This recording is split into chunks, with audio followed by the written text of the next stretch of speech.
आदरणीय Priyanka Gandhi ji, सत्कारयोग chief minister Ashok Gehlot ji,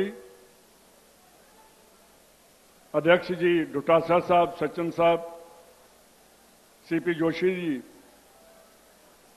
हमारे secretary in charge जो मेरे साथ हैं तीनों ही, और सारे मंत्री साहब भी बैठे हैं, एमएलए, पदाधिकारी और सत्कारयोग मेरे बहनों भाइयों, मैं प्रियंका जी एक बात ही कहना चाहता हूं।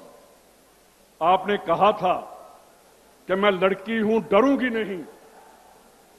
मेरे को आज याद है, हम छोटे थे, 79 में इंदिरा गांधी ने गिरफ्तारी दी और 1-1.5 साल में तख्ता पलट दिया और दोबारा कांग्रेस की सरकार आई। 71 की वार जब हुई, मैं बॉर्डर का रहने वाला हूं, इंदिरा जी ने ऐसा काम किया।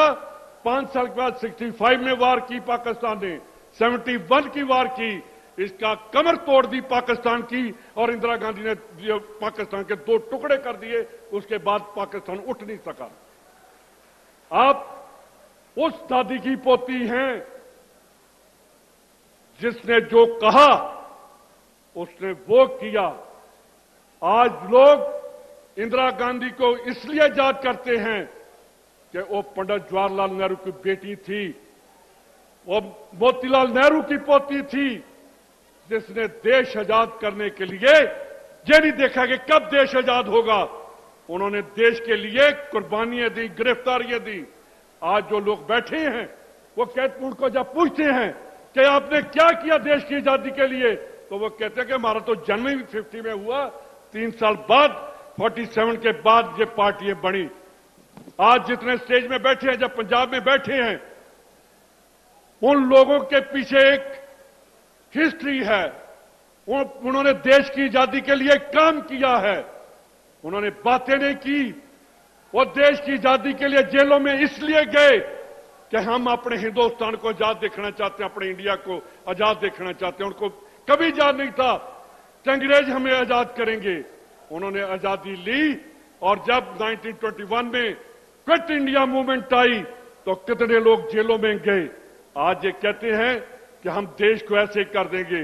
मैं प्रधानमंत्री साहब को पूछना चाहता हूं कि ये जो सामने बैठे हैं, ये असली देशभक्त हैं। वो बैठे हैं जो अंडमान निकोबार की जेलों में जिन्होंने कुर्बानियां दी, आज उनका नाम कहां, क्यों नहीं लेते उनका नाम। प्रियंका जी, एक मैं छोटी सी बात आप सुनाकर खत्म करूंगा। आपने मलेरकोटला पंजाब में सुना होगा, वहां नामधारी थे, उनकी मूवमेंट थी, उन्होंने बहुत कुर्बानियां की पंजाब में। तो अंग्रेजों ने, जो वहां उनकी सभा चल रही थी, तोपें लेकर आ गए और तोपों से नामधारियों को शहीद कर दिया।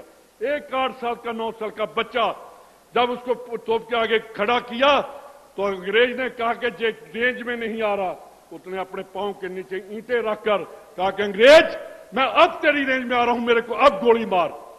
कांग्रेस वो पार्टी है जो शहीदों के प्रणाम करती है। हमें अपने देश की आजादी, अपने देश की रक्षा के लिए आगे आकर काम करना है। हमें कोई ईडी का डर नहीं, हमें कोई सीबीआई का डर नहीं, हमें कोई इनकम टैक्स डर नहीं। अगर उसने कल आना है तो अभी आए, कोई कांग्रेसी उससे नहीं डरेगा।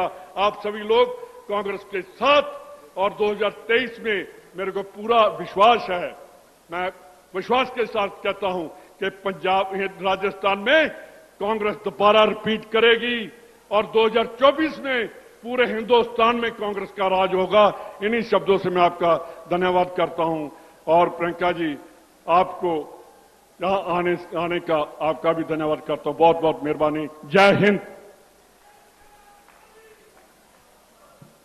बहुत बहुत आभार माननीय रंधावा साहब, राजस्थान प्रदेश प्रभारी एआईसीसी।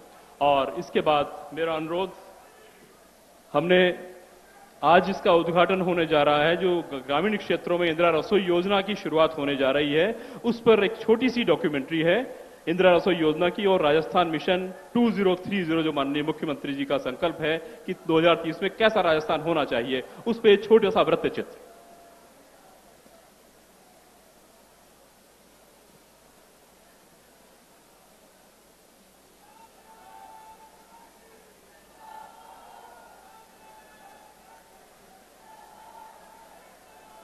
शुक्रिया। वृत्तचित्र चलाएं। इंदिरा रसोई योजना के अंदर राजस्थान में 1000 इंदिरा रसोई बनी हुई है और 8 रुपए के अंदर बैठ के स्वादिष्ट भोजन सम्मान पूर्वक सभी प्रदेशवासियों को खिलाया जा रहा है। दाल है, चटनी है, खाना एकदम स्वादिष्ट रहता है, पंखे चलते हैं, पानी की व्यवस्था है। और ये जयपुर के एसएमएस अस्पताल में इलाज के लिए आए हैं। मेरी माताजी को हार्ट की परेशानी थी, इसलिए इमरजेंसी में तत्पर लाना पड़ा। यहाँ पर दवाइयाँ फ्री हैं, टेस्टिंग फ्री है, सारी व्यवस्थाएं हैं। पासी में अस्पताल में इंदिरा रसोई है। मैंने यहाँ पर आके खाना खाया, बहुत ही बढ़िया, सब्जी दाल अचार सब चीज बढ़िया एकदम। पहले तो दाएं बाएं देखा, फिर इन्हें दिख गई इंदिरा रसोई। मैं अपनी वाइफ के साथ यहाँ पर एसएमएस हॉस्पिटल जयपुर में उनकी जांच करवाने के लिए आया हुआ था। यहाँ पर हमने निःशुल्क में जांच करवा ली है और अब यहाँ पर इंदिरा रसोई योजना के तहत यहीं पे खाना खाने के लिए आए हुए हैं। मैंने यहाँ पे खाना खाया जो कि मात्र 8 रुपए में 6 रोटियां, गरम दाल, गरम सब्जी और अचार था, जो कि मुझे अचार सब्जी रोटी इतनी अच्छी लगी कि मैंने सब्जी दोबारा ली। पहले अस्पताल में निःशुल्क इलाज और फिर 8 रुपए में जायकेदार पौष्टिक खाना। मेरी माताजी का ऑपरेशन हो चुका है। खाना खाने में जो है कि किसी रिश्तेदार पे डिपेंड नहीं होना पड़ता। मैं तो पूरे सामने ही खाना खाता हूँ। ये कहानी सिर्फ किसी मोनू या संदीप की नहीं है। राजस्थान सरकार के इस प्रयास से पूरे प्रदेश में गरीब और जरूरतमंदों को 2 वक्त का पौष्टिक खाना मिल रहा है। खाने की गुणवत्ता से कोई समझौता ना हो, ये सुनिश्चित करने के लिए स्वयं मुख्यमंत्री अशोक गहलोत पहुंच जाते हैं। भूखा कोई नहीं यहाँ, भरी है सबकी थाली। इंदिरा रसोई से फैली हर ओर खुशहाली।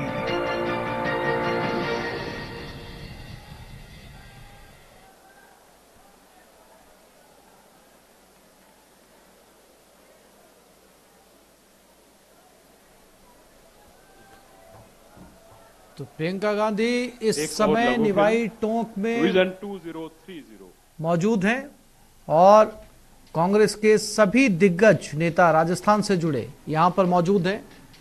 सुखजिंदर सिंह रंधावा से लेकर मुख्यमंत्री अशोक गहलोत, पीसीसी चीफ गोविंद सिंह डोटासरा, टोंक विधायक सचिन पायलट, तमाम बड़े नेता यहां पर मौजूद हैं। संभाला है, उनका यही उद्देश्य रहा है कि आम जन तक मूलभूत सुविधाएं आसानी से पहुंचे और उनके जीवन स्तर में सुधार हो। आम जन की तरक्की के साथ ही प्रदेश की तरक्की संभव है। बढ़ती महंगाई में आम लोगों का जीवन सुगम करने के उद्देश्य से ही महंगाई राहत कैंपों का आयोजन किया गया और सभी जनहितैषी और महंगाई से राहत पहुंचाने वाली स्कीमों का लाभ जरूरतमंद लाभार्थी तक पहुंचाना सुनिश्चित किया गया। और अब मुख्यमंत्री श्री अशोक गहलोत अपने इसी उद्देश्य को मिशन का रूप देने जा रहे हैं, राजस्थान मिशन 2030, जिसके तहत प्रदेश की प्रगति की गति 10 गुना बढ़ाई जाएगी, जिससे 2030 तक राजस्थान देश के अग्रणी राज्यों में शुमार होगा, नंबर 1 राज्य बनेगा। मगर ये विभिन्न क्षेत्रों से जुड़े विशेषज्ञों, सभी विभागीय कर्मचारियों और आम जन की मदद, सलाह और सुझाव के बिना संभव नहीं है। हमें मिलकर राजस्थान मिशन 2030 के लिए रोड मैप तैयार करना होगा। हर अनिवार्य क्षेत्र के लिए मानक या स्टैंडर्ड्स निर्धारित करने होंगे। साथ ही इन मानकों में तय लक्ष्यों को समय पर कैसे पूरा किया जाए, इसकी कार्य योजना पर गंभीरता और तेजी से काम करना होगा।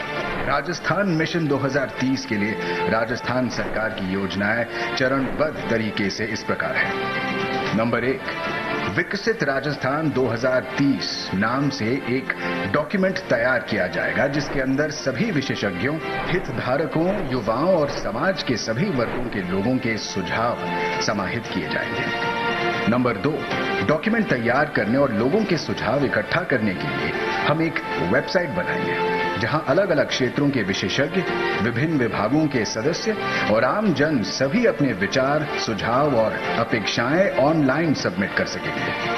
नंबर 3, विभिन्न विभागों के इस मिशन में बड़ी भूमिका होगी।